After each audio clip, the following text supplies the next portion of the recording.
Hello, everybody, and welcome to Fire Engineering Talk Radio and another installment of the Professional Volunteer Fire Department, the podcast that is dedicated to our great volunteer fire service and getting firefighters to embrace that message that developing and displaying and maintaining a professional image, a professional reputation, it's the duty and responsibility of all firefighters, paid or volunteer. And true professionalism is never defined by a paycheck. It's defined by our very real examples of service and competency and compassion and courtesy. Tom Merrill here. Glad to have you listening in. It's Tuesday, December 14th, and I really thank you for being here this evening. And also thanks, of course, to Fire Engineering and Chief Bobby Halton and Clarion Events for supporting these podcasts, my Professional Volunteer Fire Department podcast, as well as all the other great podcasts that are out there covering so many great topics in the fire service. And I'm really honored, I'm humbled, and I really appreciate that you choose to listen into my show. And I just want you to know, as 2022 draws clear, that I'm going to remain committed to all of you to continue to focus on topics of relevance and importance and of concern to our volunteer fire service. And if anyone would like me to cover a particular topic, has an idea, would like to be a guest to talk about something, certainly reach out to me, and my contact information will be at the end of the show, as it always is. So feel free to reach out to me. And yes, 2022 is drawing close, and Christmas is almost here. And I also want to take the opportunity to wish all of you a very Merry Christmas or a very wonderful holiday season, whatever it is you choose to celebrate. I just want you to know that I wish you all the best during the holiday season, and enjoy time spent with your loved ones, your family, your friends, your coworkers, your fellow firefighters down at the firehouse. This should be a great month, a joyful month, and we have so much to be thankful for. And heck, we survived another crazy year, right? And as I said, 2022 is coming. And let's hope we can put this COVID crap behind us. I know we're tired of talking about COVID. It's been talked about. It's certainly in the news again, making more news with the new variant, right? We want to put it behind us. We want to get back to normal. But I think it's important as professional first responders to recognize that not only is it still around, but we still have to remain vigilant. We still have to take the steps that are necessary to protect ourselves and our crews, and by extension, our family members and everyone that's near and dear to us, because COVID's still a force to be reckoned with. And I don't want to be a downer, especially this, joyous time of year, but I think it's important to have an understanding of the numbers, the COVID numbers, as they relate to us first responders. So I just wanted to take a moment to share with you and help us all understand this impact, this tragic impact that COVID's having, not just on the general population, but on our beloved fire service and first responder community. And I just have some numbers that are very sobering. And these numbers are through like mid-November. So they're almost a month old. So I'm sure they've even increased since then. But there's been 212 firefighter deaths so far due to COVID, 86 in 2020. And then I think we're at 126 so far this year. And again, that was mid-November. So unfortunately, those numbers might even be higher, but 212 firefighter deaths, 82 EMS personnel deaths. And our law enforcement brothers and sisters are not immune from this either. They've suffered right along with us to the tune of 635 COVID-related fatalities.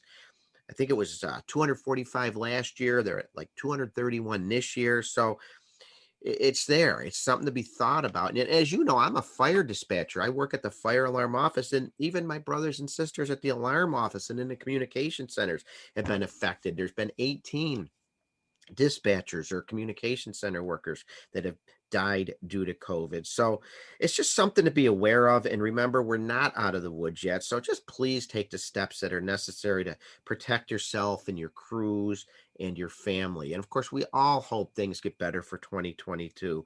And hopefully we get back to some sense of normalcy. We started making progress this year, but we're not out of the woods yet. And speaking of 2022, it's not too early to start making plans to attend the greatest fire conference in the world. Of course, I'm talking about FDIC in Indianapolis. I'm going to be back doing my 4-hour pre-conference workshop, the Professional Volunteer Fire Department. I'm always so excited to do that. I'm always adding new material because there's always new material out there for me to add and talk about. So I'm always keeping it fresh and relevant.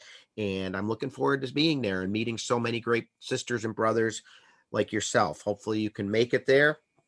It'll be April 25th to 30th in Indianapolis. And as of now, my class is scheduled for Tuesday, the 26th from 8 till noon. And I certainly hope I can see many of you there. It's the greatest conference in the world. And if you've been, you know how true that is. And I also just wanted to take 1 minute to make you aware of a great course being offered by the National Volunteer Fire Council for free. And you know, I always talk about the National Volunteer Fire Council. It's such a great organization. They have so many great resources. So I encourage all of you to become a member personally and also to sign your department up for membership in the National Volunteer Fire Council. There's just so many resources that they offer on, recruitment and retention and mental health awareness and fitness and leadership. So go on over to nvfc.org and check out what they have to offer, including this new offering that I just came across. And hey, I thought, this is a show about the volunteer fire service. I thought I would pass this on to you. It's a new course and it's directed at our families, our fire service families. And it's just in time for the holidays too, which I thought was kind of cool.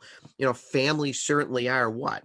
Our biggest supporters, right? It's important that they understand what we do, what we go through, what experiences we are dealing with. And the new course is titled For Those Who Love a First Responder.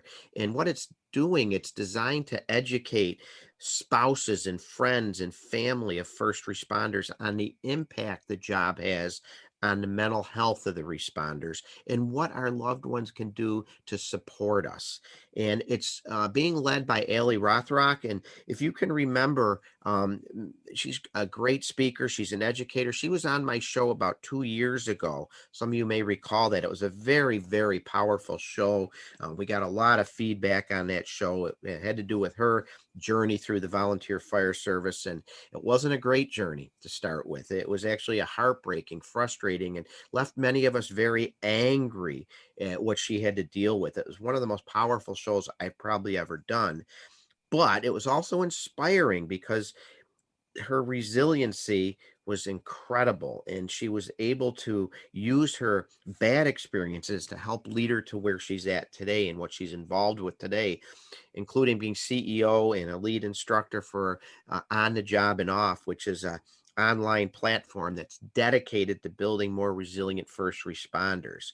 And so she put this class together, and I encourage you, check it out. Maybe watch it with your loved ones. Maybe make it a drill night at the firehouse for everybody, family and firefighters and members. So head on over to nvfc.org and check out the new offering For Those Who Love a First Responder. I think it would be well worth it. I plan on doing that myself. Now, on to tonight's show. As you know, in the volunteer fire service, in the fire service in general, we respond to quite a variety of calls, don't we? EMS, motor vehicle accidents, rescues, and of course, those alarm calls, those fire alarm activations, as we call them in my area. We respond to so many of these pesky calls that oftentimes we take them for granted. I mean, we all have those senior homes or those group homes or those businesses that see a lot of alarm activations for many reasons, right? We have the burnt food, we have workers testing and failing to notify, we have the malfunction that we code a lot of them as, and the reasons are endless. But what can happen is complacency. Well, that can set in easily. Heck, I remember as a chief of department once going on a routine fire alarm call one night around the corner from my house at a group home and telling my wife I'll be home in 5 minutes because we went there, a couple of times a month, only to arrive on location and see residents at the front door evacuating the home with smoke coming out over their head because there was a fire in the attic. It happens. And actually, that was one of several fires as I look back on my career as chief that came in as an alarm call that turned out to be a working fire. And even if we do respond to alarm calls and take them seriously and there's no fire, it's so often that we hit the reset button without truly understanding why the alarm went off in the first place. Sometimes the panel's very intimidating. I think our guest says it looks like something out of science fiction, but they're intimidating and we really don't know or understand what we're looking at. So we just get used to hitting reset. So that's what we're going to spend some time on tonight. We're going to spend some time talking about fire alarm systems so we can understand a little bit more about them and maybe what we should be doing as we respond to these types of calls. And to join me in this discussion, I am so honored to have Chief Steve Heckman. He is a deputy chief in the Trenton, Maine Volunteer Fire Department. He's a facility supervisor for the Jackson Laboratory in Bar Harbor, Maine, where, among other duties, he's responsible for fire protection systems.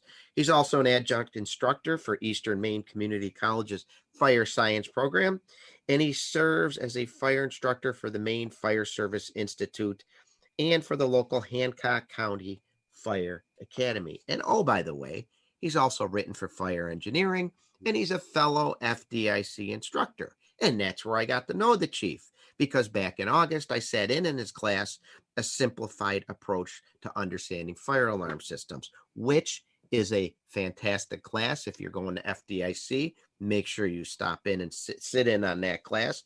This is a great class. He's presented it several times. He's going to be back next year, so I encourage you to take it in.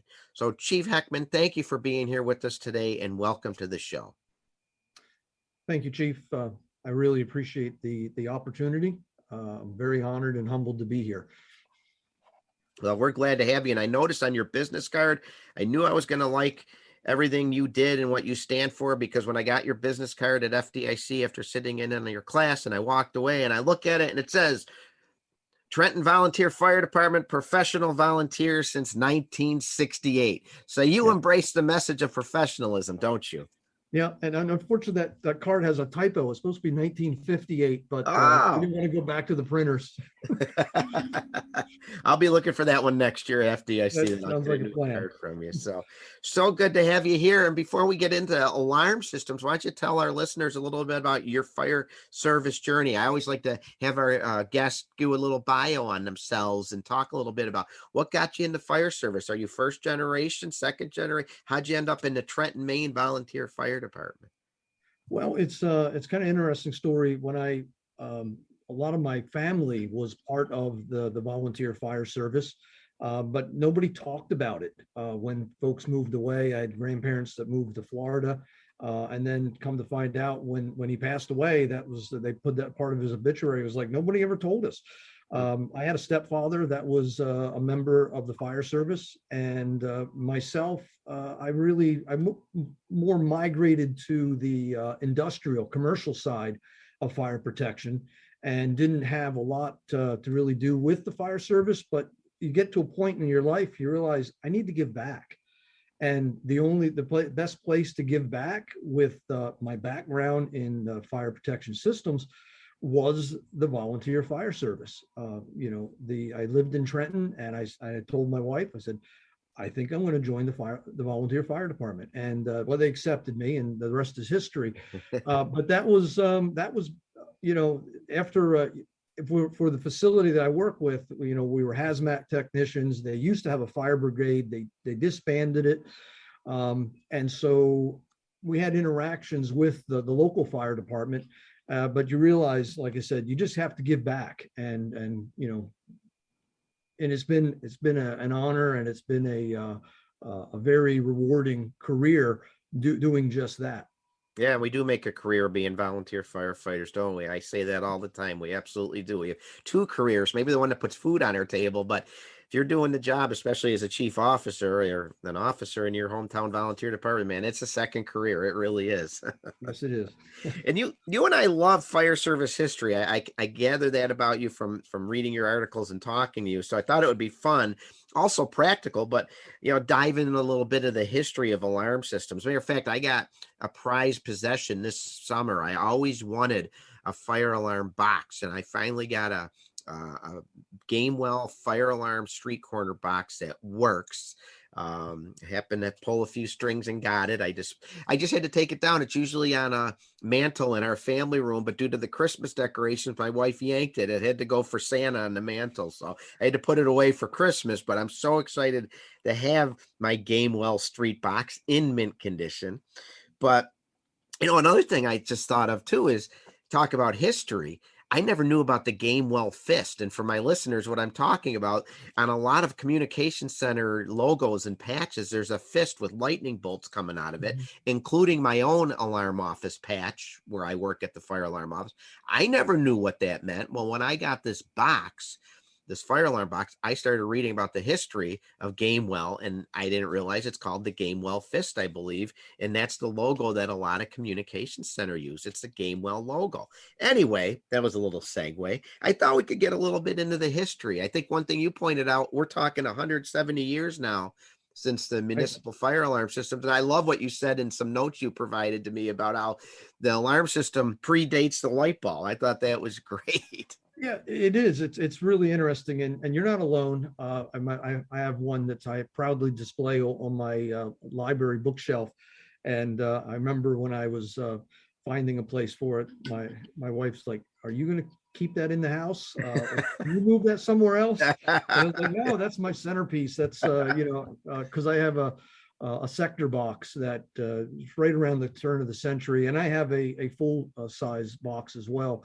And yeah, it's really interesting when you look at the history of the fire alarm telegraph, because it wasn't really called the Gamewell system until after the Civil War, when John Gamewell purchased all the patent rights. He had the patent rights to the southern states, but then with the Civil War, they yanked them, and so it's kind of interesting to listen to some of that history, but when he bought them, he got them back, and he really started to ramp up the making of the fire alarm boxes. It really is, that was the industry got started, and it is amazing. It and I talk about it in my class for my college students. It predates the light bulb.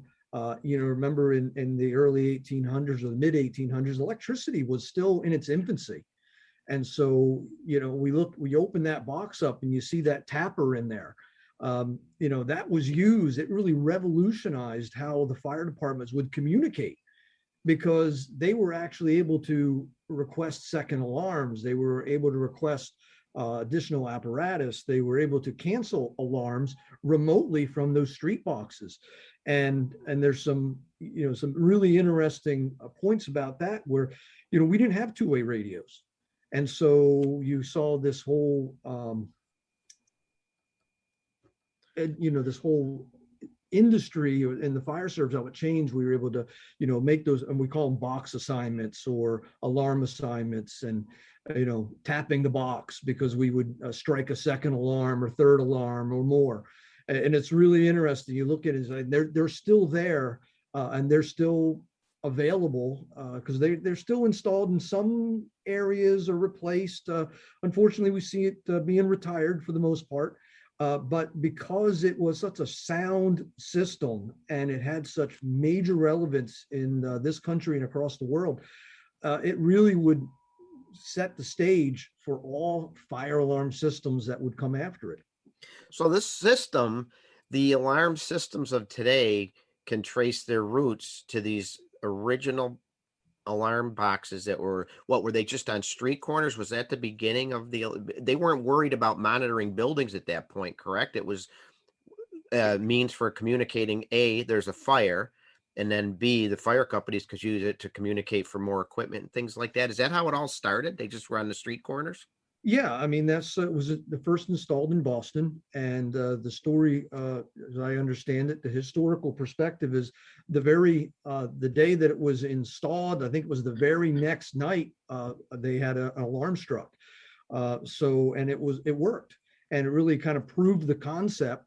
And the rest is history. There was never the ability to kind of bring that fire alarm capability to every street corner until William Channing and Moses Farmer put that first system together.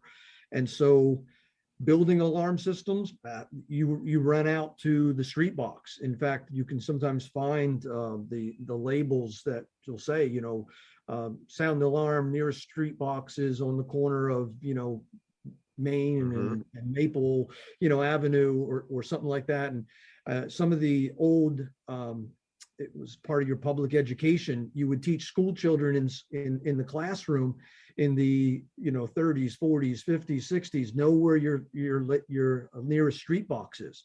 And so it's kind of like, yeah, that's what we used to do. And that was kind of a common educational message. So what era are we talking here where they first came out? Was it pre-Civil War or was it post-Civil War? It was 1851. Okay. And it's kind of an interesting story because William Channing, he would approach the Boston City Council, and they turned him down a couple times. And then he finally convinced. He was apparently a very good speaker, had a good convincing argument. What's kind of interesting, he was a doctor, and he didn't have a clue about electricity. So he would team up with Moses Farmer to build that first box. And the success went from there. William Channing, he was a great spokesman. He went to the Smithsonian. He really was a great marketer. But he was enamored with the telegraph, Moore's telegraph, and that whole this new way of communicating. Envisioned this idea for the fire alarm on every street corner. Got it, developed, put it into practice, and then of course the Civil War hit, and so a lot of things kind of slowed because that was not the main concern for the country. But afterwards, and that's where you see that John Gainwell had met with Channing at the Smithsonian when he was doing a speech. He bought the patent rights for the southern states, and then they took those patent rights away from him during the Civil War, and it was one of his friends that actually bought them back, and then he eventually would buy the entire patent rights. And it's kind of interesting. William Channing, he would go on to go in another direction for communications. He started to follow Alexander Graham Bell, for the telephone. And so, he was, gave up the rights to the fire alarm telegraph. Gainwell bought it, really started to mechanize it with the clockwork, and really put it to where it is today. It's still in service, like in a lot of New England states, some other areas.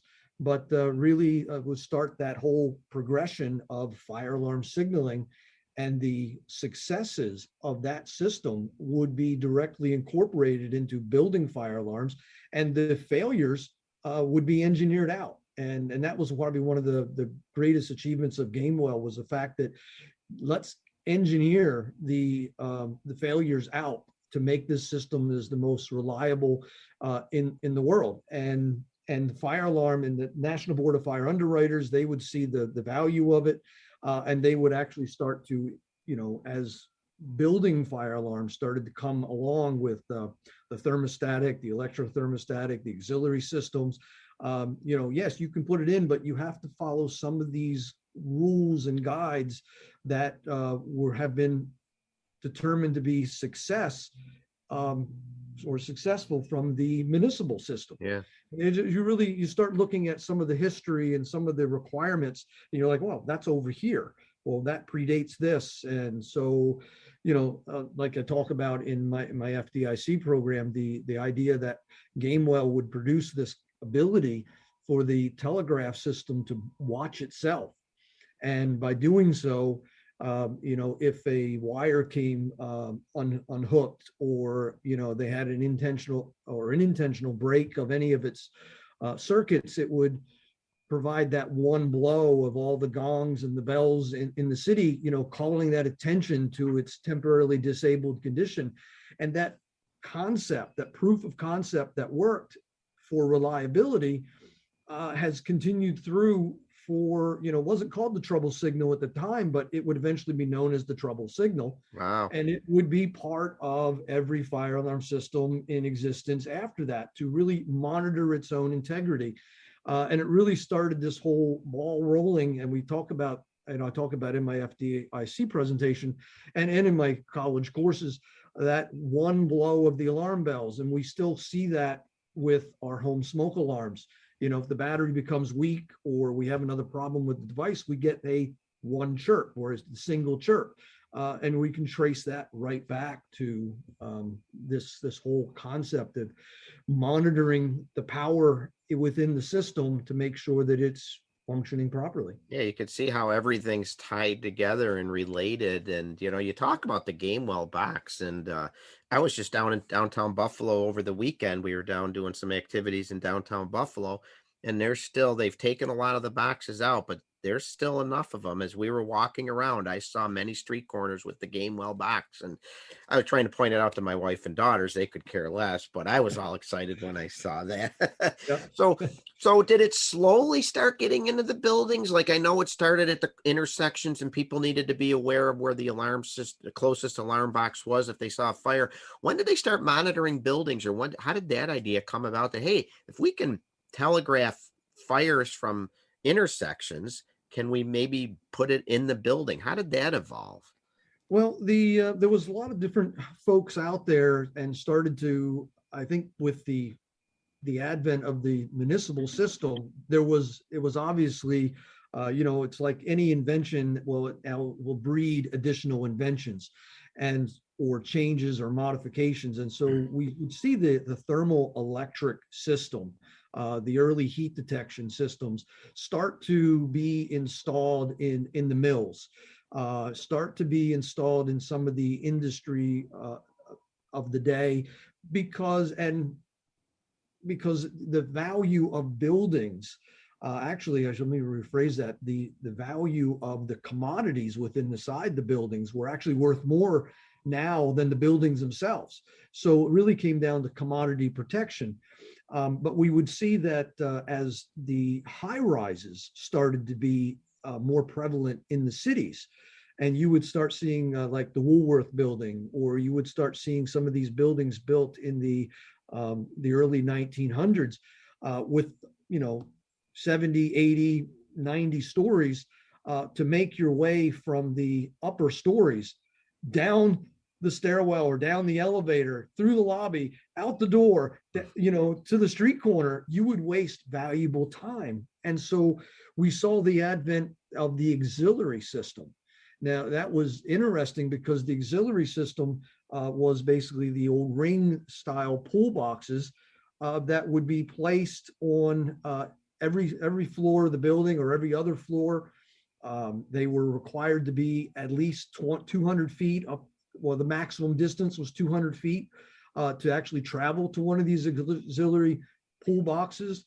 It's interesting, the life safety code still refers to the maximum distance can be traveled is 200 feet to a manual pool station. It's like, wow, that's never really changed. But that was actually part of the auxiliary system in the early 1900s. And then there was this other company that said, hey, Gamewell, we actually produce thermal electric wire, heat sensing wire, where if it gets hot, it melts together and causes the alarm. And so they got a permission from Gamewell to actually wire the auxiliary boxes all the way through the building out to the alarm box.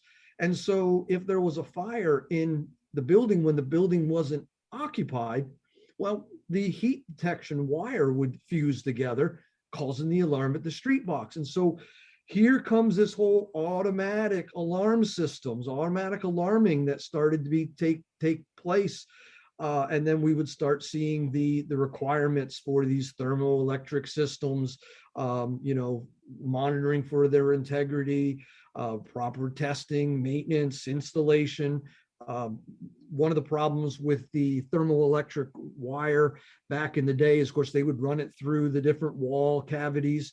Rodents were a problem in the late 1800s, early 1900s. So I don't know what was actually on the old wire, but they would sometimes gnaw at it and then call the alarms. And so we have this automatic alarming ability, and we start seeing the inherent flaws, that really started to come to life. The street boxes had their own flaws. Well, kids maybe activating an alarm, or it's in a new article that's going to be published in 2022 for fire engineering, where fire and water engineering with Chief Brody was a guest speaker at the Massachusetts State Fire Convention, and he would talk about he actually, in his presentation, the comical musings of people who would storm the box, and would, crank the box handle multiple times, and it would look like buckshot at the central station because nobody could make heads or tails of it, or would turn the knob backwards. So, box, 37 would come in as box 73, that would send people. So they had, we have this great invention of the fire alarm system, but there's always, there's the human element, and then you have the environmental element that, the best laid intentions, So, Right. Some notes I had from your class. So I see how this all evolved. Now you get the monitoring. What about sprinklers? Did they come into this too? When did they start monitoring sprinklers? How did that come about? Well, sprinklers would get their start soon after the advent of the building fire alarm systems, the thermostatic systems, because obviously sprinklers are thermally activated devices. We can trace that back to the Parmalee system, where he didn't like the rates he was getting for his piano shop, so he created the first automatic sprinkler. That the cap fell off, and this basically salt and pepper type shaker would spray water, and so this whole industry would also start getting the ball rolling. The invention started, and you started to see the Grinnell system. They really kind of latched onto it, started making sprinklers, and again, if anybody ever sees some of the advertisements of the 19th century, there was not a lot of regulations when it came to advertisements, and so they would advertise the sprinkler, as the absolute best thing in the world, and it really was. But it had its problems. They didn't have the soldering down right, but eventually they would start working those problems out, and somewhere towards the I'm going to say the late 1800s, somewhere around the 1870s, 1880s, the true sprinkler that kind of takes shape, the ones that we see today, they look familiar. I actually have one in my mantle, one from the early 1900s. That's the basic shape. And it was working.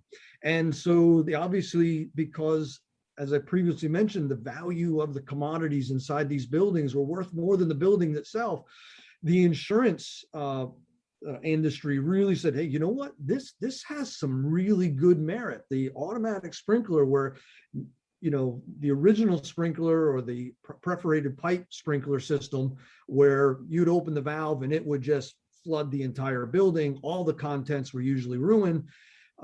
Which I believe sometimes is where that whole concept, when one goes off, they all go off, kind of got its start, because we had perforated pipe, and then you had open sprinklers, and then we came with this capped sprinkler, or this ability to only discharge water over the area of the fire.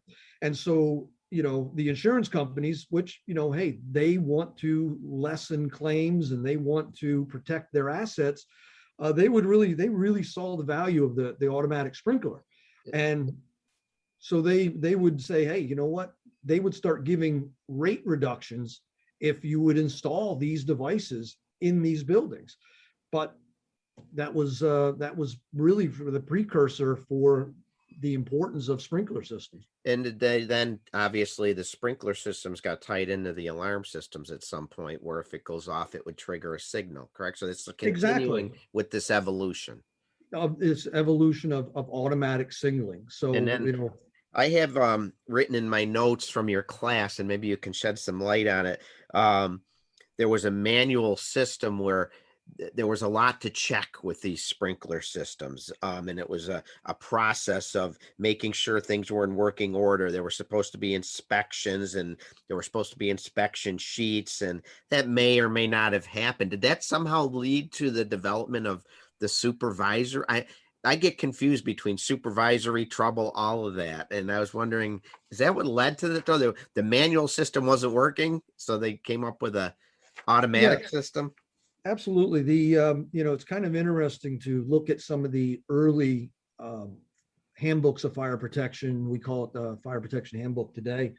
But you can kind of see, I refer to one of them that was the 1901 Fire Protection, or Handbook of Fire Protection. And you can almost read between the lines. And when Everett Crosby wrote, is like, all we're trying to do is to keep the gate valves open, because the number one reason sprinkler systems fail, closed valves or partially closed valves. And that was the problem back in the late 1800s into the early 1900s. The fire and underwriters were like, man, we're still getting losses. And rightly so, they would investigate. And so what did they find? Well, the closed valve was the number one reason these systems were failing. And so they would actually incorporate what they called a supervision by the insurance interest. That whole process was to take the insurance inspector and make them a little bit more responsible for ensuring that the fire protection equipment was properly maintained and in operational readiness. It was an operational order. And so, it's kind of the musings were, originally the inspector, all they had to do is make sure that the pump was connected to the standpipe and the hand grenades were on the wall. But now they had to start, evaluating piping, evaluating sprinklers, evaluating the pressure tanks, evaluating cisterns, evaluating all this stuff to ensure that the fire protection equipment, primarily the water-based fire protection equipment, because that was what really was going to protect the assets of the insurance underwriters, that was ready to go. And, it's interesting, like I said, you hear that kind of inflections in his voice is just, we're just trying to keep the gate valves open. So they called it the supervision by the insurance interest, and then they would create this inspection sheets for the owners that they would take on their own responsibility to ensure that their fire protection equipment was working properly. And they called it supervision by the owners.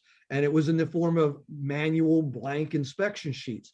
The problem is that, as mentioned in the handbook, the owners of these buildings were like, yeah, to the insurance inspector. But once the insurance inspector left, it was like, fill these out. I got other things to do. I got other things to do. It's, and I also, kind of, mimic that big boss or the foreman of the mill, hey, you fill these things out, put them on my desk in the morning, and so that's what would happen. And so it was kind of interesting in the dialogue is like these forms were more or less intelligently filled out is what the book says. And I was like, oh, you know what, you can tell that that's some of the precursors for it. So what they found is that even though they put this inspection system into place with these inspection sheets, sprinkler buildings were still burning, and it was like their best laid intentions, they're still burning. And so they would check into it, why this was, and what they find? Well, the closed valve. Closed valves. Closed valve. And so this is where we really start seeing this evolution of the supervisory service. And this is where the insurance companies looked at the game well system and this whole concept of it watching itself and said, can we use this to monitor our sprinkler equipment? Not the flow alarms. The flow alarms, they work, but it's the ones that the things that don't get the gate valve gets closed. Can we use this system that watches itself that gives an indication if a broken wire is found? And what's a switch do? Switch acts like a broken wire. It's just manually operated. So a switch opens, acts just like a broken wire, and the alarm system will let us know that there's a problem. And so this is where this whole concept of supervisory service comes into play. And it was called supervisory service, but they would use this trouble indicator, this trouble capability of the system watching itself to make that happen. And this was one of those things that I had written when I was at FDIC in 2019, and I was sitting in that 5:30, I think it's 5:30 to 7:30, where you have Chief Halton, several other members of the fire service, and it was Bill Guston had said, we just get firefighters to understand the difference between the trouble and the supervisory alarm or signals. And I'm thinking to myself, well, I know what that is. And I know that that's a problem. And that was kind of a precursor for me to write one of my first articles, and which really kind of goes through this whole process of the evolution of the trouble and the supervisory signal. And what's nice about fire engineering, it's in the supplement, the July 2020 supplement. And fire engineering allows the supplements to be downloaded free of charge. So it's in there, and really kind of gives you that history of how the underwriters really would push this this whole thing about how to use the trouble to create a supervisory service. But they didn't call it trouble, they called it supervisory, but they used the trouble. So for our listeners, I was going to talk about this maybe down the road a little bit, but this might be a good time. What is the difference? And as educated professional firefighters, we should know when somebody says we're getting a trouble signal or somebody says we're getting a supervisory signal. How are they related, not related? Is there a way to understand what the two mean? Yeah, the trouble, basically ever since 1993, was kind of relegated back to its originally intended purpose for overall system monitoring, in the integrity of the alarm system itself. And I'll give you an example, just like our home smoke alarms, because our home smoke alarms are little miniature fire alarm systems, just in this little bitty package. It has a detector, it has a sounder, it has a power supply, and it has a control board, and so once we power it up, it starts to consume power. And through that consumption of power, it monitors its integrity. And that's where we get that trouble chirp, or we get a trouble with the system. And that is what the trouble ultimately is to do, is to let you know that there's a problem with the system. Now, systems have expanded, so troubles could be communication, because we don't think about it very often, but we all have cellular telephones. Well, we talk on our cellular telephones, and our voice is transmitted into a wireless signal through radio frequencies. It's picked up by a transmitter, and then it's put back into electrons, and it moves. And so it's still electron flow. So it's that electromotive force within the system is somehow being impaired. That is really what the trouble is. Supervisory is specific equipment monitoring, like a sprinkler system, is the gate valve, which is a piece of equipment. The supervisory signal is telling us that piece of equipment is or possibly is impaired. So we think about the closed valve, we get a supervisory signal. The fire pump is running. That is not nor necessarily an impairment, but something is going wrong with the system, or something's happening that's alerting the supervisor of the facility, because really supervisory comes down to that whole idea, supervision by the owner, their interest to say, hey, there's something going on in my facility, and I'm being alerted to it by the fire alarm system. Gotcha. And through the whole evolution, I fast forwarded in my handwritten notes. I don't know if there's a big gap, but it was like in the 1980s, mid 80s, we got to the addressable systems of today. What's that mean, an addressable system? Well, in around 1985, the first addressable system started to, appear. Addressable systems give us the ability to not just have a static switch. Okay, heat detector is a static switch. A smoke detector is a static switch. It's that change of state causes the alarm, whereas the analog addressable, now we're actually communicating with a specific device that we give an address. Device number 10 is located in the cafeteria. Device number 12 is located in the janitor's closet. Device number 15 is located in the lobby. So we can actually place those addresses, and they communicate back to the fire alarm panel. The fire alarm panel says, hey, number 10, what's your status? And 10 will kind of communicate back and say, all clear, through an analog signal. That kind of simplifying it, but it does. It goes through, 11, what's your status? 15, what's your status? 25, what's your status? And it's monitoring that. So what we see is that we're actually being able to monitor the environment that device is located and provide additional meaning by giving it that address, Right. that device Right. 10, and I can correlate that either through a printed graphic or a computer system that says, oh, device 10 is located here. Now It makes our job a lot easier as firefighters responding to that alarm call. Now you have a basic idea of where the activation is in that big building. right, and that whole concept has evolved. Some fire alarm companies will address the detector itself. Other fire alarm companies will address the base. There's pros and cons to all of it. If the base is addressed, that rarely moves, but there's always the human element. If I put number 10 in where 15 is supposed to go and 15 where 10, because I either transposed my numbers or I was in a hurry. So the system is only as good as the people maintaining it. Right. And while we're on this history talk, another thing I thought was really cool, and as professional firefighters, I think we should understand this.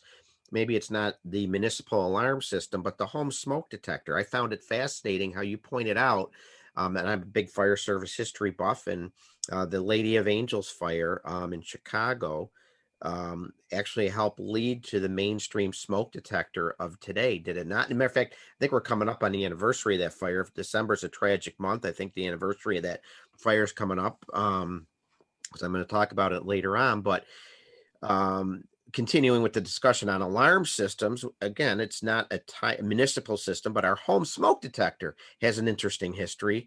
And I think it was that Lady of Angels that led to the push to develop it took some time because it wasn't until the 70s, right, where it really became mainstream, but didn't that Yeah, lead to it?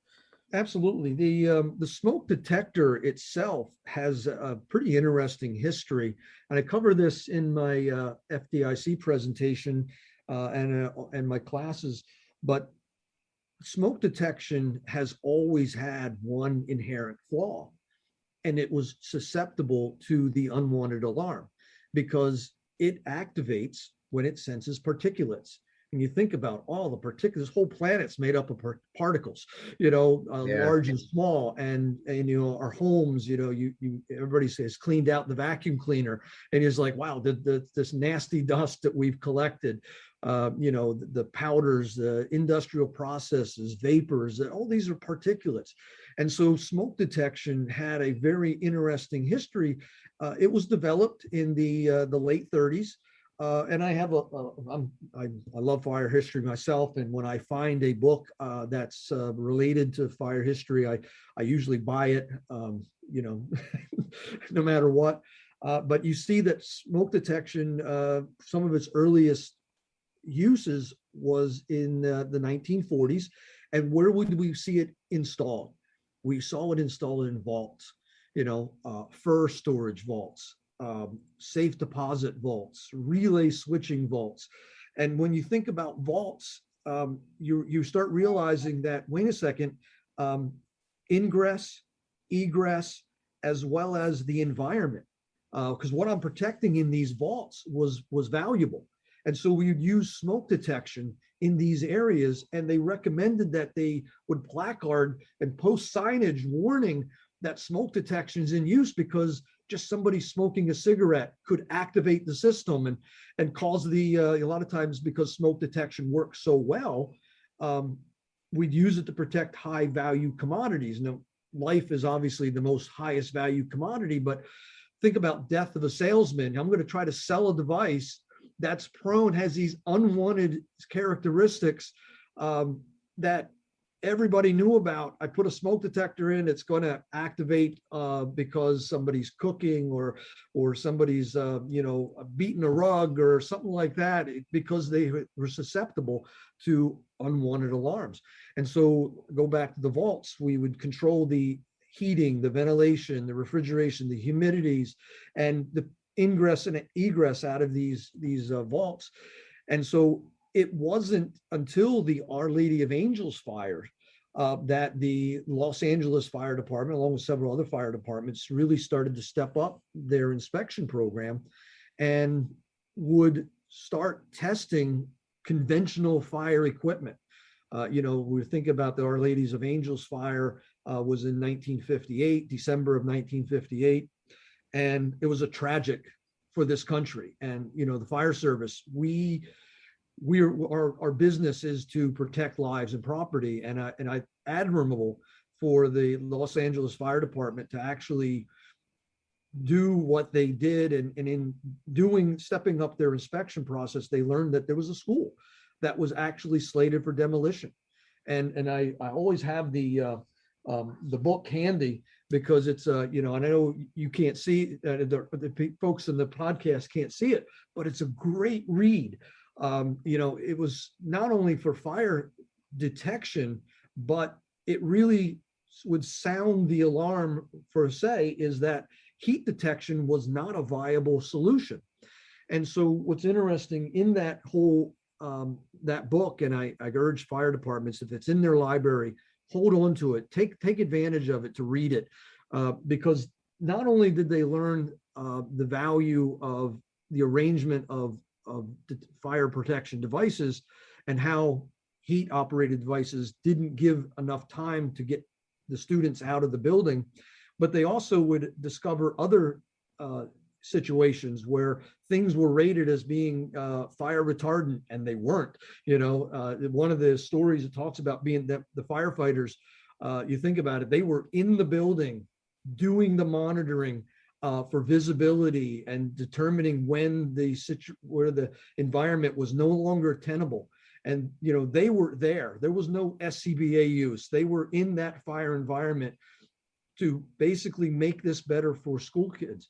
Yeah. And so they would talk about some of the things when they were driven out of the building, because these things that were listed for fire use or fire safe equipment like acoustical ceiling tiles, they were driven out of the building.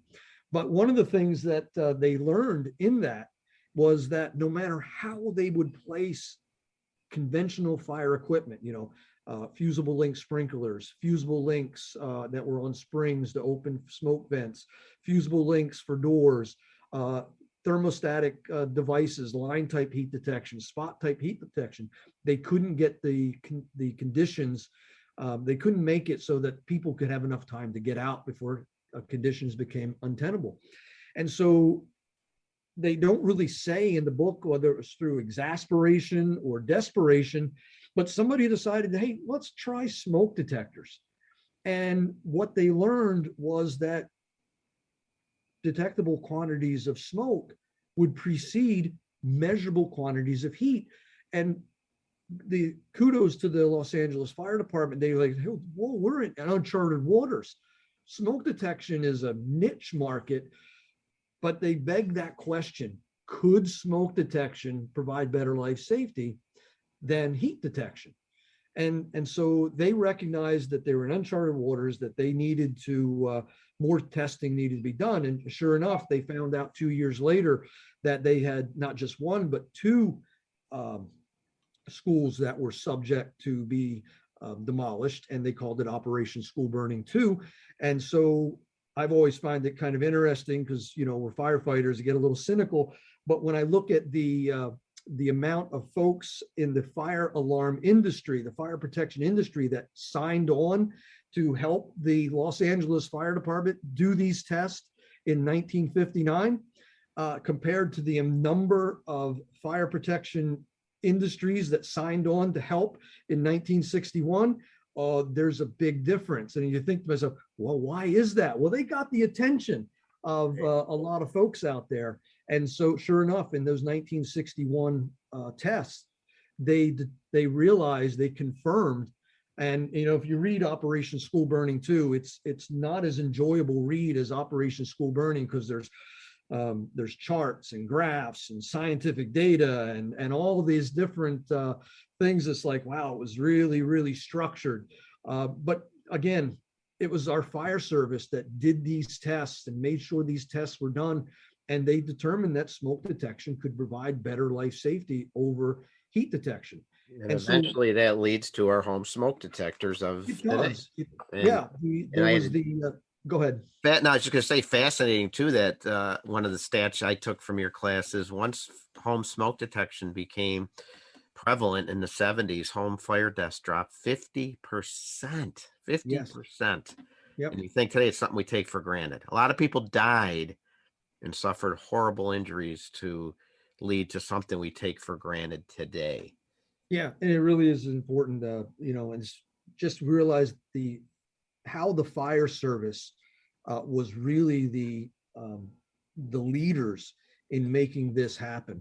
Yeah, for sure. And if anyone's looking for that book, the book that Chief's talking about, Operation School Burning, you can check. There's a lot of sites that have old books on them. The one that I use a lot is abe.com, abe.com, and you can get out of print books pretty inexpensive on that site. I don't know if they'll have Operation School Burning, but again, there's other sites out there. Maybe you could find it, but probably a must-have book for the fire bookshelf. And another thing I thought was interesting listening to you talk at FDIC was you noted that in the old days, there were a lot of people taking care of the systems. There was a lot of support, a lot of resources thrown. You've talked about all the resources going into maintaining these systems. Matter of fact, I think back to photos of the old fire alarm offices where 20 or 30 people were on duty, it seemed like, and all these wheels and things. And it's just crazy systems that had to be maintained. But today, the firefighters have taken more of a back seat when it comes to these alarm systems. Installation companies are taking over, and there's a lot of new technology. It's hard to stay current with the technology. A lot of designers and some of the installers lack due diligence. I can say, working at the alarm office, when you ask questions at some of these people, they really can't answer them. And then firefighters get very little in terms of education when it comes to the alarm systems. If you're lucky, in my opinion, you might have a chief who understands these systems and maybe takes the time to mentor and teach the next generation, because that's often how we do learn, right? But there's very little in our Firefighter 1 book. There's very little, in my experience, in terms of mentoring. New firefighters watch officers go in, hit the reset button and leave, never really explain the process. There's just not a lot out there to educate us on these systems. And that's why I think it's important, Chief, that we take the time to talk about, not just the history, but the system itself and how they came to be, and the difference between supervisory and trouble. So I really appreciate what you're offering us. It's so important to have a basic understanding, because I think most companies go on a lot more alarm calls than they do actual fire calls. Yeah, I think the statistics show, I think it was back in 2016 or maybe a little earlier, the average fire alarm response is like 2.2 million every year, give or take. And then we really find that basically 1 in 12 actually involves a fire. The problem is this is all we have. These devices, this is all we have to warn us of a fire, and their use is paramount. And so, one of the adages of us in the fire service is always expect fire. And kind of go back to your original story about going around the corner. I'll be back in 5 minutes. Heat detection. We had a fire. We actually had an alarm call several years ago, and it was during a major rainstorm. And my own experience known that, building envelope leaks, water getting into devices can cause unwanted alarms. And, I'm thinking to myself, I bet you this got water into the building. But, fortunately we didn't, I didn't allow that to mitigate or change my response. And when we got there, sure enough, there was a fire. And then the folks haste to put the fire out. They knock over a gas can and the fire spreads. And it's just this whole comedy of errors. Fortunately, when we got there, the fire was out, everything was okay, but the system did exactly what it was. Yeah. And even though these ancillary events can actually cause an alarm, we have to always expect fire, and Absolutely. can never let it to lessen our response. And that leads into my next question. For the alarm call comes in as an alarm. What's a good process to follow for these alarm calls? I think in the class you outlined 4 different scenarios for fire department personnel to be prepared for. Obviously, always think fire, be prepared for fire. But maybe we could talk a little bit for the listeners, and especially newer firefighters that maybe don't know when that alarm goes off and they show up at that building. What are some things they should be thinking, and what are some of the steps they should be taking to properly investigate the alarm and then put it back in service and we'll talk about that in a minute, if your jurisdiction lets you do that. Right. And the thing is when we show up at these businesses, it's interesting. The business owners, the community we represent, they are expecting us, because we're firefighters. It's in our name. And really, they expect us to kind of know everything there is about fire, whether it's a fire protection system, the smoke alarms. I'll give an example. I say I can have a fire protection engineer in a suit and tie, and I could have Joe firefighter in their T-shirt that says, volunteer firefighter or this fire department, and the public will go to the firefighter. Sure. To get information on how to protect their business, their homes, their families, and what's important to them. They will not go to this other individual, even though they are so much more versed in maybe that particular area of expertise. And so when we show up, these people are looking to us to have answers. And so the communities, our customer service, we want to support our communities. We have to, we're always going to go there expecting fire. Do we drop a line? I'm kind of an advocate for really thinking about drop that line and be ready, because you don't know what you're going to be dealing with. But other fire departments will take more of the wait and see approach.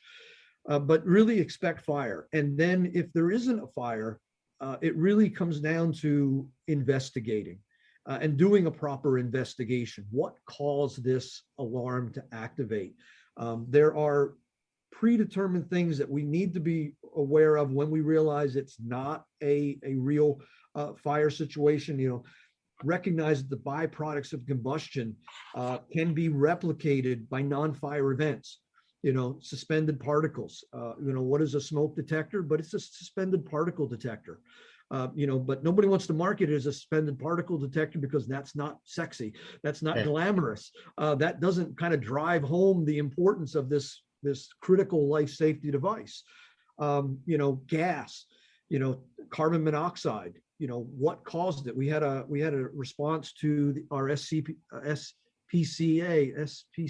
yeah, the animal shelter. And, no one told them, kudos to them. They had smoke detection, they have carbon monoxide because they're trying to protect the animals. But nobody told them that particular carbon monoxide detection or alarm is also susceptible to ammonia, can give them a false positive. And so when we went there, we got toned out to a carbon monoxide alarm. We did our due diligence. We got the meters out and we started testing. Our meters didn't show anything, but you could smell the ammonia in the air because they were using ammonia cleaners. And come to find out, we looked at it, we looked it up. Sure enough, that particular sensing element in that particular carbon monoxide device can give false positives about if they're using ammonia-based cleaners. And so here's an educational aspect. Hey, you're using ammonia-based cleaners. And it was just a matter of, we'll just change our cleaning strategy. We'll go to a different basis when we clean. And guess what? We haven't been back for another carbon monoxide alarm. And so these are things that we can look at. We went to another a store, and we talk about what causes suspended particles. Well, a lot of times it's ambient conditions. We went into the basement. The basement is heated, it's conditioned, but you didn't have any dehumidification. But we couldn't find the reason why the detectors were activating until we shut the lights off. Mm-hmm. And you shut the lights off, and every single one of us firefighters, we have those nice bright headlights on our helmets. You turn that light on, and there you could see it, that light gray mist, basically because the environmental conditions where the humidity level was way up in the basement. The temperatures were cool, so you didn't really feel it. But one of the things often overlooked is relative humidity and how it plays a part in unwanted activations. And it's not one of those things we check in our NFPA's box because we don't have humidity meters on our trucks. But you can sometimes see that, and I often tell firefighters, shut the lights off. Let's shine a bright flashlight across the ceiling, and it's amazing sometimes what you can see. And a suspended particle detector or a smoke detector that doesn't know the difference between light gray smoke and light gray water vapor, and it's going to activate. So it's so easy to just code that as a malfunction. It's a malfunction. It's a malfunction, but really the system is doing exactly what it's supposed to do. So recognizing some of those environmental conditions, and then some of the other things that we've actually run into was smoke alarm activations. And we'll use our thermal imaging camera when we go into a house. And sure enough, you'll see that temperature difference around the smoke alarm. And these folks had a water leak. They had a roof leak. And so we were able to tell them, hey, well, sure, I'll pull it down. The thing's just full of water. Well, the water caused the malfunction, but hey, you have another problem in your house. You have a water leak. Your roof is leaking. And so these are things that, in that particular case, it's kind of funny. They were more concerned how we got into their house than the fact that we told them they had a roof leak, but that's another story altogether. But then another same thing, water leaks.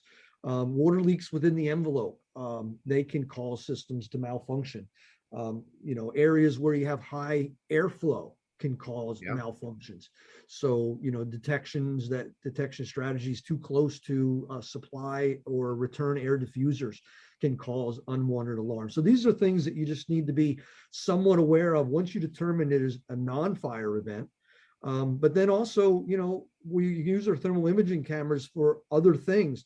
If we're looking for, we know that airflows move from hot to cold, and you can use those and say, well, this is warmer over there, this is colder over here, and where is that device located?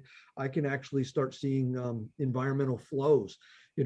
Why did that device activate? Maybe I need to look over here because that's where the pressure differential is in the building. So the bottom line is, do due diligence. There's usually a reason for the activation. Don't just get so quick into there's nothing here, let's go. It's one of those malfunctions.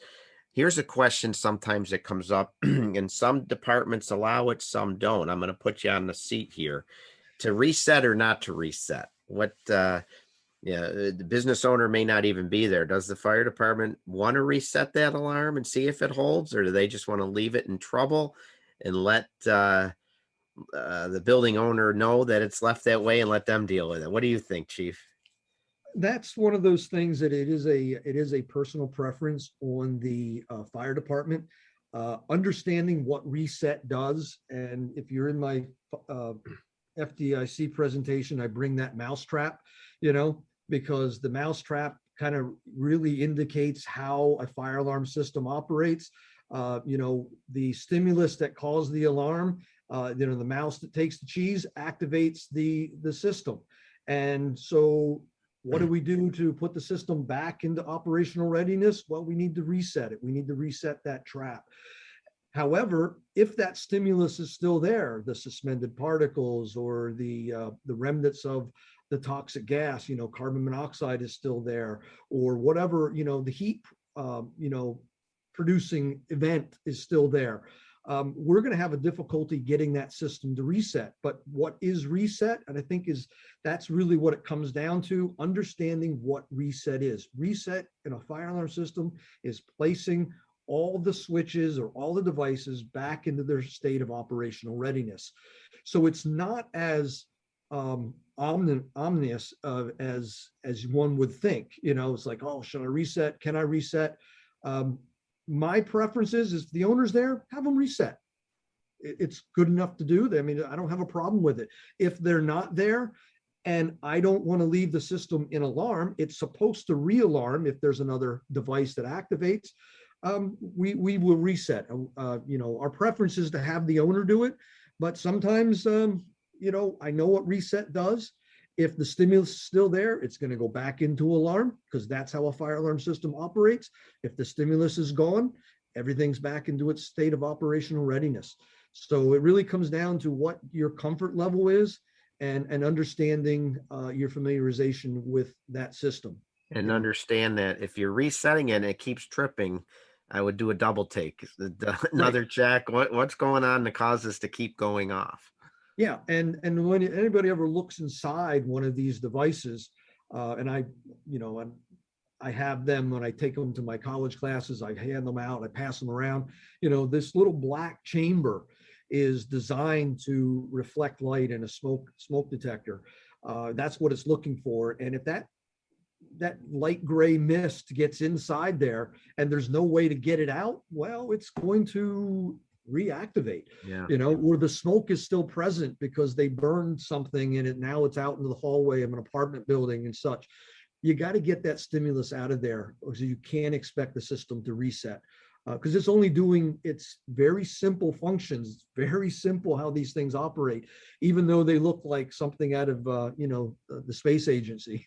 How about silencing alarms? You hear that all the time. Silence the alarm left in silence mode. What does that mean? And if you leave a section, if you leave it on silent and another fire was to break out or an event somewhere else in the building, will the alarm still activate? There's a lot of confusion there. It is supposed to. It is supposed to. I mean, you may have some older systems that may not happen because they're a physical switch that you're shutting a bell off. And that's really in the older systems. I'm going to say most of your newer systems since like the mid 1980s and after that, they are designed to what's called alarm resound. So if another device goes into alarm, it will reactivate the system. That is what it's supposed to do by design. But you may run into some of these older systems where it physically is shut off. And the sad thing is there are thousands of these old systems out there that we run into. And but so the idea is it's supposed to resound. And the other aspect of silencing is you really should be aware of it. It has actually had some evolutions. Originally, all fire alarm signals were bells or horns. And so silencing would silence the bells and horns. And since the 1980s into the 1990s, with the advent of ADA, we see more strobes and lights. And so there was this school of thought in the fire alarm industry that, okay, we'll silence the sounders, but we'll leave the lights flashing. And that eventually was cleared up that was not the intent. The original intent was to shut off the alarm. And so I think it was like either 2002 or 2007 edition of Nfpa 72, they said, no, silencing does both. Shut the lights off, shut the sounders off. Right. And so again, you're going to run into these alarm systems prior to that haven't been updated. You hit silence, I may just silence the noisemakers, but the lights still stay flashing. The post systems, all of it's going to deactivate. And it really comes down, the silence button is there ultimately for us in the fire service. We had a fire at our facility earlier this year. And one of the things that one of our strategies is to replace our sounders with speakers. Because we find that people react more to when they're told what to do, not to a static noisemaker. But we noticed that the responding fire department had a really hard time communicating with that alarm system. The frequency of those sounders were really interfering with the radio communication. So the silencing of the alarm system is really there for us so we can actually do our job in a more quiet environment. Yeah. Right. However, obviously, if you silence it during the day, part of your pre-incident plan, a lot of people get confused. Oh, I'm able to go back in because I got work to do. And so you need to be prepared for that people may start to come back in and, no, we're not done yet. We just did that so we could operate. Yeah, very good. So really, that's what the silence button is for. Very good point. Very good point. Is it okay to leave the scene, leaving the system in trouble? A lot of times your fire companies pick up, we can't find the problem. It won't reset. So we're leaving it in trouble. Is that advisable? Will the alarm, if a fire did break out, even unrelated to the original alarm, will it re-alarm? Is it supposed to anyway? It is supposed to, unless that trouble is associated with that one circuit. Now, the nice thing about, we talk about the analog addressable systems, some of the moderns will tell us exactly what the trouble is. But really go back to this whole, what is the trouble? It's telling me that there's a problem internally with the system, whether it's a field device, whether it's a wiring in the system, there's a problem with it.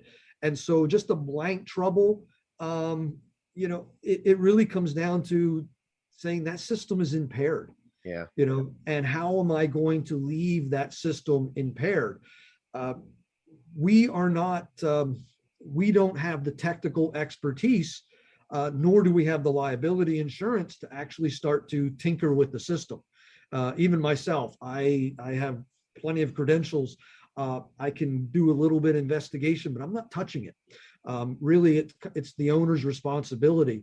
And that's kind of one of the other things that I've actually have started with the Nfpa is I asked them to create a project to give fire departments a recommended practice for responding to automatic alarms. And one of the things that I did is I actually created a document. I sent it out to my state fire marshal's office. They actually liked it. Jack Murphy, I sent him a copy of it. Some of the folks know him from New York City area, New Jersey area. He gave me some great feedback for it and some ideas. But it really, we look at the impairments because we in the fire services always had Nfpa 13E, which tells us how to operate or how we should operate or provide our educational programs for operation with buildings with sprinklers and standpipes, but we don't have one for automatic alarms.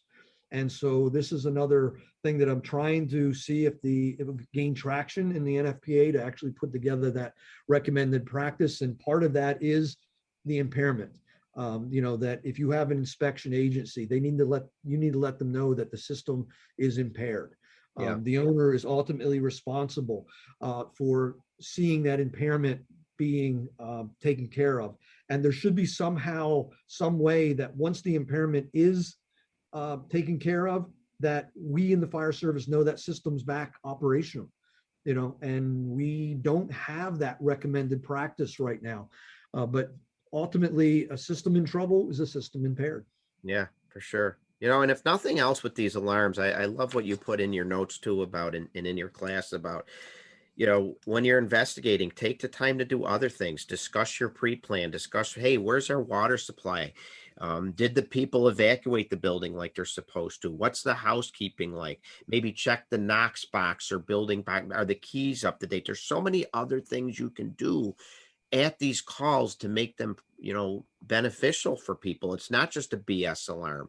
I used to say, I wrote an article for fire engineering, take 5 minutes and just spend some time with your crews talking about, okay, this was a malfunction. This was accidental. This was the result of burnt food, whatever. But take the time to go over your SOPs, SOGs, how they apply to that building, and learn a little bit about the building, and don't use it as a this is all BS. You're in, you're out, you reset and go home. Take a few minutes and just look things over, and become a little more educated about the building, and educate your new members about the steps you took to investigate the alarm. Explain the panel, go through there's so many things you can do, and you point that out in your articles and in your teaching. And I think that's so important.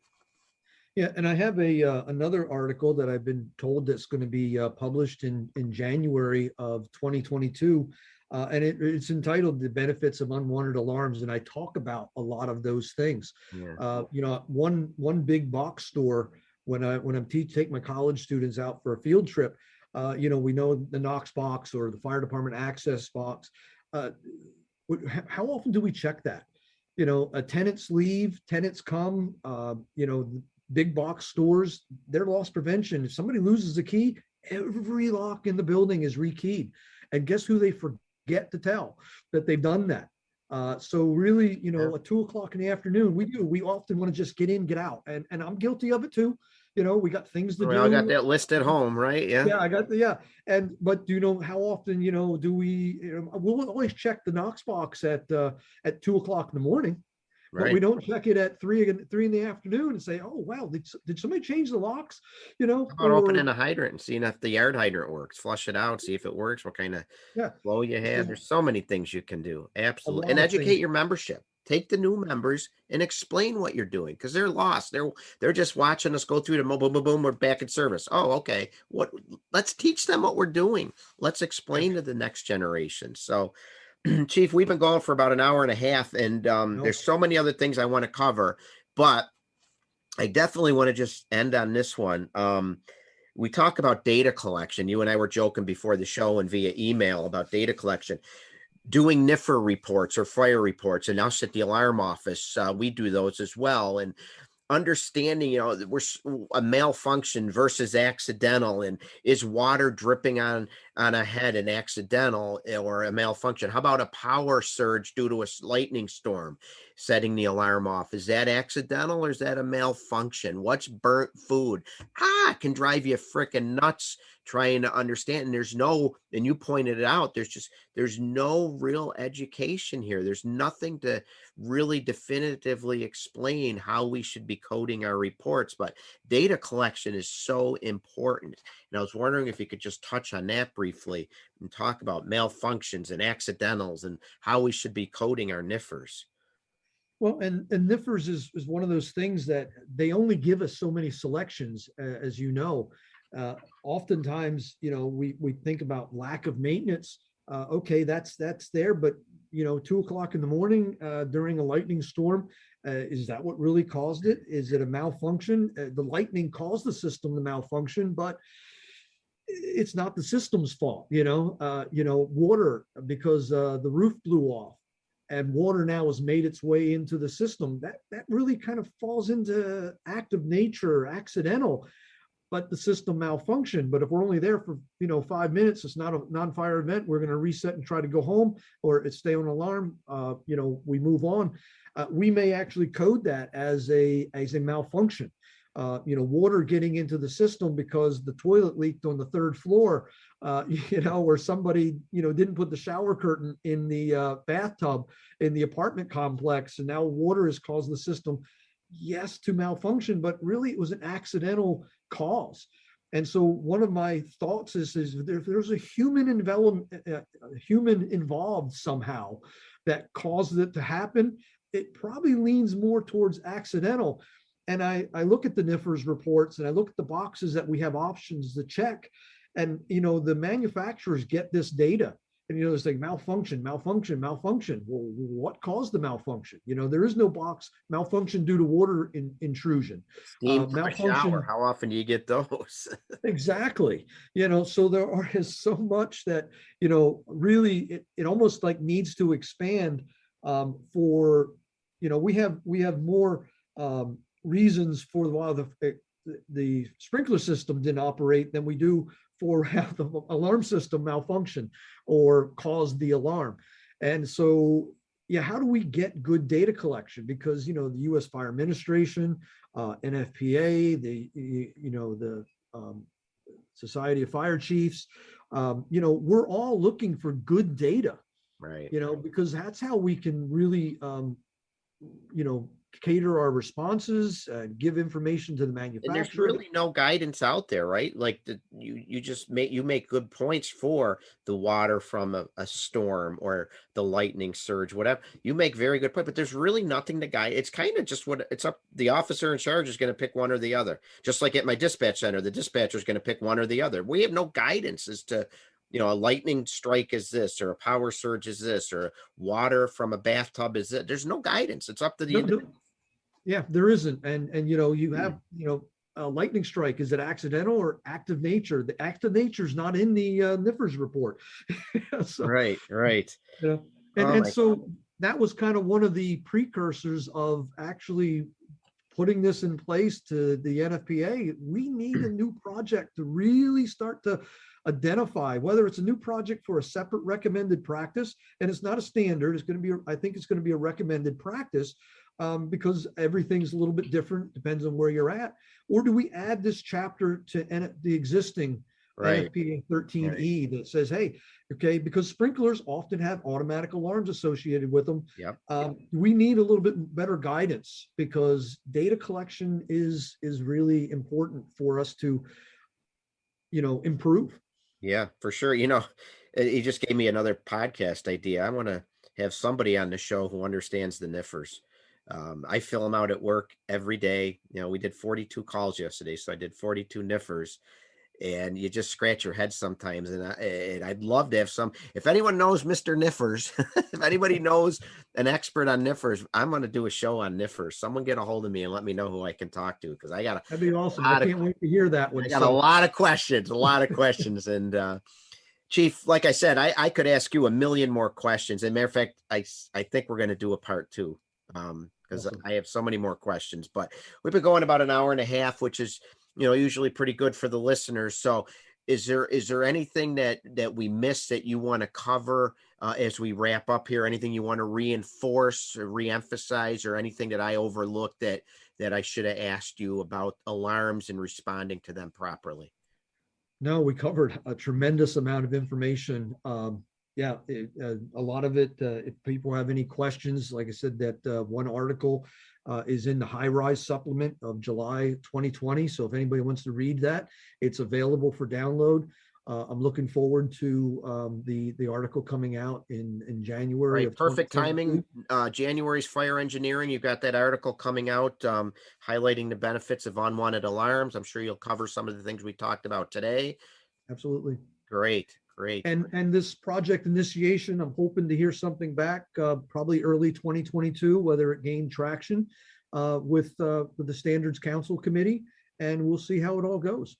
Yeah, I wish you luck with that. If you need any help, let me know, because I do agree 100% with you. This is a gray area in the fire service. It's an area we get very complacent with, and maybe don't do due diligence, not just on investigating, but on our reports. And so you brought up some really, really good points today, and I really, really appreciate you taking the time out of your day to spend some time with me and to the listeners.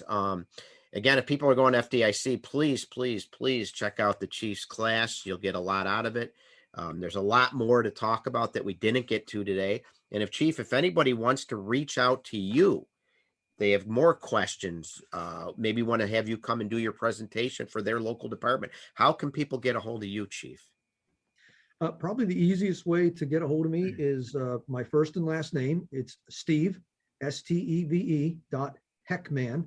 Heckman, what did he say his name was? Heckman at trentonfire.org. So it's Steve.Heckman at trentonfire.org. Excellent. Thank you so much for being on the show and raising our awareness of what we need to understand, a little bit of the history, which is always so fascinating. And, I think back to folks, yeah, again, BS, right? It's all BS. It's all routine. It's all routine. And every now and then it's not, and we have to be ready. And I think back to the great book Report from Engine Company 82. I thought of this earlier when we were talking about the game well boxes on the street corner. You know, the citizens were taught years ago, if you need anything at all, just pull that street box, and in no time at all, well-trained professionals are going to be there to help take care of your problem. Might not be a fire, might not be a medical emergency, might be a water leak, but you pull the box, well-trained professional firefighters will be here to help out.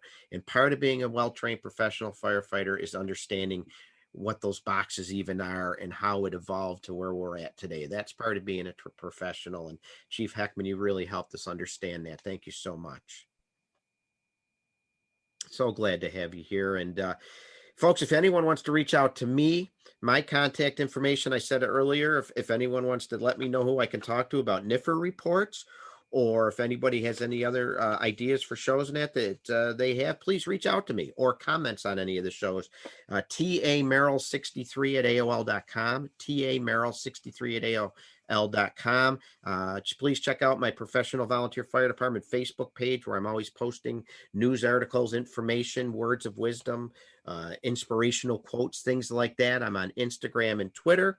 So check that out. And as always, thanks to Fire Engineering, my wonderful fire engineering family, and Chief Bobby Halton and Clarion Events for supporting my podcast and all the other great podcasts that I know you listen to. And again, I'm honored to have you listen in to my show.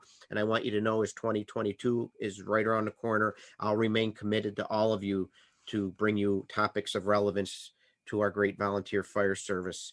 And thank you for choosing my podcast. I truly appreciate it. And folks, one more thing I wanted to cover with you today as I wrap up, and I do it every year.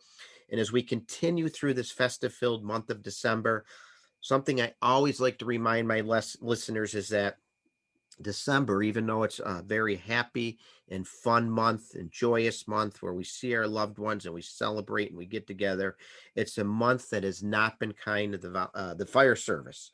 And you could call it a month of tragedy. And again, I'm not trying to be a downer. I'm not trying to be depressing and focus on bad things like we talked about COVID earlier. But I just think it's important as professionals to remember those we lost over the years and to learn from the fires and the tragedies that led to our brother and sisters' deaths. And as the old proverb goes, as long as we speak their name, they will never die. And as professional firefighters, we owe it to those who served before and made sacrifices to remember them always. That's why it's important to have photos up at the firehouse. That's why it's important to talk about these events and remember those who passed before us, because there's lessons to be learned from each of these tragedies, and we dishonor those who suffered or lost, or we lost, by not paying attention to the valuable lessons, the takeaway from the fires, and help them in our area to prevent similar occurrences from happening. So please take the time to review some of the fires and tragedies from the month of December. 1942, the Coconut Grove fire. That was at the end of November, but still at the festival time of Thanksgiving and Christmas. We talked about the Lady of Angels fire, December 1st, 1958. December 22nd, 1910, there was a Union stock car fire in Chicago, killing 21 firefighters. December 22nd, 1999, Keokuk, Iowa, the second horrible fire of that month. 1999, a few weeks earlier, we had the firefighters die in Worcester, Massachusetts. We had West Webster, New York, close to my hometown, December 24th, where firefighters go into a routine car fire were ambushed, shot, and killed. My hometown, Buffalo, New York, in 1983, 2 days after Christmas, the horrific propane explosion killing 5 Buffalo firefighters. So many more.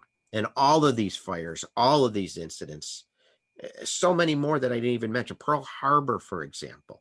But they all serve as powerful reminders of the very real dangers and unpredictability of our job. And by reading about the fires, reading about the sacrifices our sisters and brothers made, we remember them, we honor them, we pay tribute to them, and we help protect our new generation of firefighters. Because as it's said, those who fail to learn from history are doomed to repeat it.